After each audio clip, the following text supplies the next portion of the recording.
হিন্দু দেবদেবীর একাধিক প্রতিমা ভাঙচুরের ঘটনায় চাঞ্চল্য ছড়িয়েছে নদিয়ার শান্তিপুরে।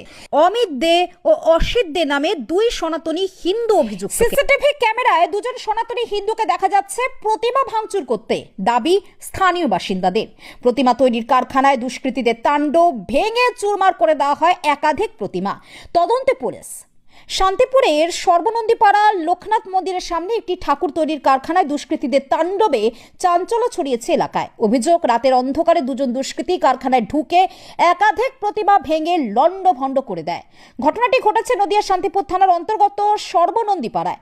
কারখানার মালিক জয়ন্ত দাস জানান যে গতকাল সন্ধ্যায় প্রতিবেশী এক যুবকের সঙ্গে তার ছেলের প্রতিমা তৈরির কাজকে কেন্দ্র করে বচসা তৈরি হয়। সেই ঘটনার জেরেই রাতেই পরিকল্পিতভাবে এই ভাঙচুর চালানো হয়েছে বলে তাদের অভিযোগ। এতে বেশ কয়েকটি প্রতিমা মারাত্মকভাবে ক্ষতিগ্রস্ত হয়েছে। কারখানার পাশের একটি বাড়িতে লাগানো সিসিটিভি ক্যামেরা ফুটেজে দেখা যায় রাতের অন্ধকারে ওই যুবকেরা কারখানায় ঢুকে প্রতিমাগুলি ভাঙচুর করছে। খবর পেয়ে ঘটনাস্থলে পৌঁছে শান্তিপুর থানা পুলিশ সিসিটিভি ফুটেজ সংগ্রহ করেছে এবং ঘটনার পূর্ণ তদন্ত শুরু করেছে। এই ঘটনাকে কেন্দ্র করে এলাকায় তীব্র ক্ষোভের সৃষ্টি হয়েছে। যখনই কোথাও প্রতিমা ভাঙার অভিযোগ ওঠে তখনই এক শ্রেণীর রাজনৈতিক দল ও গদি মিডিয়া উঠে পড়ে লেগে যায় একটি বিশেষ সম্প্রদায়ের উপরে দায় চাপিয়ে রাজনৈতিক ফায়দা তুলতে। কিন্তু পরবর্তীতে তদন্তে একের পর এক ঘটনায় আসল পর্দা ফাঁস হয়।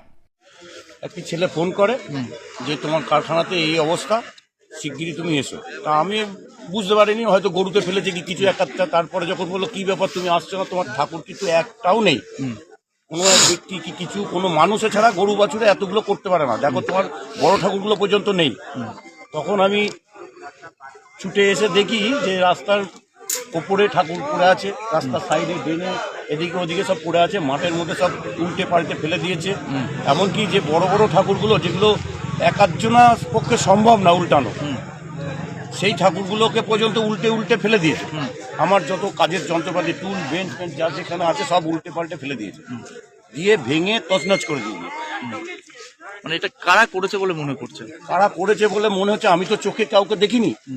এবার ব্যাপার হচ্ছে, আমার ছেলেকে আমি ফোন করে ডাকলাম, ওই ঘুম থেকে উঠে এলো, কারণ যেহেতু আমি ফার্স্ট শুনেই আমি সঙ্গে সঙ্গে ছুটে এসেছি।